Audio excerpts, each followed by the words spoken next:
नमस्ते, प्रणाम। मैं आप सबका भाई, आप सबका बेटा विश्वकर्मा केसरी लाल। रउआ सभे जितना भी लोग हमरा के देखा था, हमरा के सुना था, सबका के पैर छू के प्रणाम बा। और जैसे कि रउआ लोग जाना तानी कि नवरात्रि के महीना शुरू होके वाला बा, नवरात्रि के पर्व आवे वाला बा। त नवरात्रि के सॉन्ग लेके आवतानी हम जल्दी ही। और जैसन कि एगो हाल ही में हमार सॉन्ग छूटल बा आदिशक्ति भोजपुरी कंपनी से, ओठलाली लगा के अंतरा सिंह प्रियंका जी के साथ में।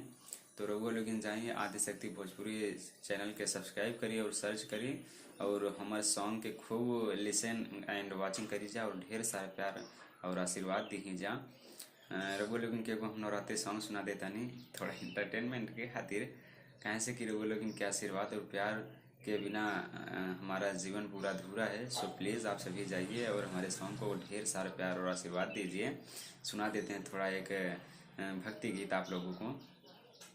आज फिलहाल ही में बड़े भैया अरविंद अकेला कल्लू जी का सॉन्ग रिलीज हुआ है कि जब भैया नइखे भौजी होम पे, तब कादा फटाफट फोन पे। जब भैया नइखे भौजी होम पे, तब कादा फटाफट फोन पे।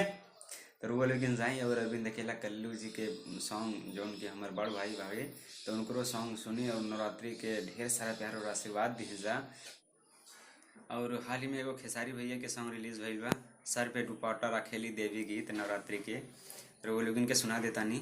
त हमर वाली त कैले नवरात बाड़ी, हाँ त भूखे रहत दिन रात बाड़ी। कि हमर वाली त कैले नवरात बाड़ी, वो त भूखे रहत दिन रात बाड़ी। कि हमरा खातिर चंदमय से भाड़ा भाखेली, कि 9 दिन माथे टीका सर पे दुपट्टा रखेली। कि 9 दिन माथे टीका सर पे दुपट्टा रखेली। रउआ लोग जाइए और यूट्यूब पर ढेर सारा प्यार दिया अपन छोट भाई विश्वकर्मा केसरी लाल के और बड़ भाई खेसारी लाल यादव जी के, अरविंद अकेला कल्लू जी के। दिल से thank you, love you all.